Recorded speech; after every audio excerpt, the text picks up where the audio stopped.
রূহ এবং নফস।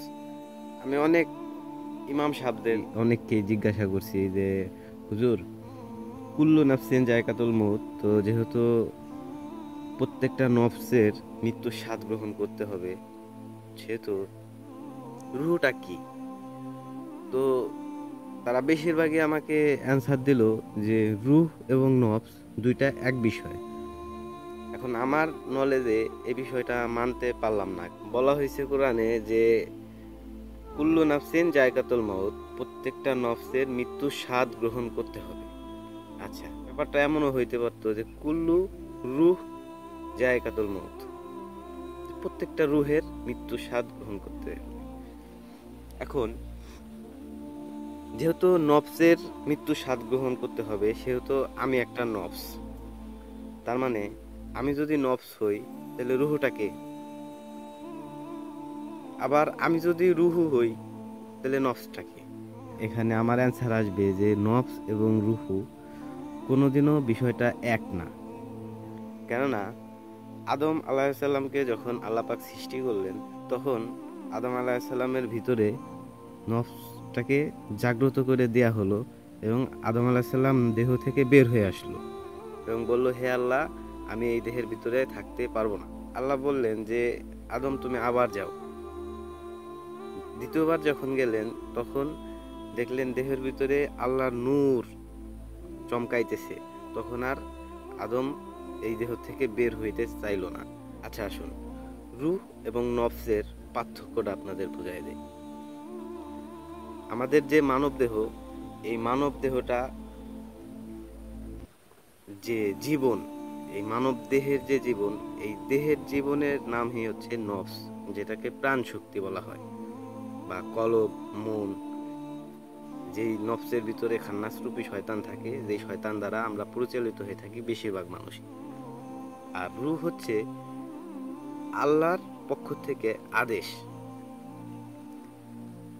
যদি বলেন সৃষ্টিতে যত কিছু আল্লাহ তাআলা সৃষ্টি করছেন, তার ভিতরে একমাত্র জিন এবং ইনসান ছাড়া সবকিছুই আল্লাহর সেজদায় রত। তার মানে এই সব কিছুর ভিতরেই নফস আছে, কিন্তু খান্নাসরূপী শয়তান ছাড়া, যার কারণে তারা সেজদায় রত মালিকের। কিন্তু আমাদের জিন এবং ইনসান এর ভিতরে খান্নাসরূপী শয়তান দ্বারা নফস দেওয়া, যার কারণে আমরা বিভিন্ন পাপ, খারাপ কাজে লিপ্ত থাকি।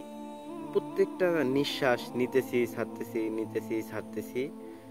আজ পর্যন্ত যত বিজ্ঞানী যত গবেষণা করছে, আজ পর্যন্ত রুহের কোনো আকার ইঙ্গিত পায় নাই। আমরা যে শ্বাস প্রশ্বাসটা নেই, এইটাই হচ্ছে মূলত রূহ, যেটা আমার গবেষণায় ধরা পড়লো। কেননা এই শ্বাস একবার ভিতরে যাইতে হইলেও আল্লাহর হুকুমে যায়, আবার ভিতর থেকে বের হইলেও আল্লাহর হুকুমে বের হয়। তার মানে আমার ধারণায় আমি পাইলাম যে রূহ হচ্ছে রবের আদেশ, আল্লাহর হুকুম। এই আল্লাহর হুকুমকেই রূহ বলা হয়। নফসের আকৃতি আছে, আমার এই মানব দেহের আকৃতি আছে, নফসের আকৃতি আছে, নফসের ভিতরে খান্নাসরূপী শয়তান, তারও আকৃতি আছে। কিন্তু রূহের কোনো আকৃতি আজ পর্যন্ত কেউ পায় নাই, রূহের কোনো আকৃতিও নাই। যার কারণে এটা একমাত্র আল্লাহ প্রদত্ত জিনিস। আর এই রূহটা হচ্ছে আল্লাহর আদেশ, রবের আদেশ।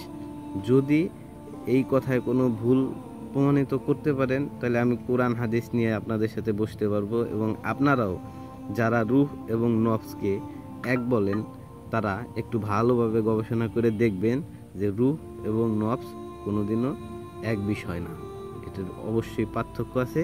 তো দর্শক বন্ধুরা, আমি দিন এবং কোরআন হাদিস থেকে কিছু কথা আপনাদের মাঝে তুলে ধরবো, যেই কথাগুলো অনেক আলেম ওলামা একরামরা গোপন করে।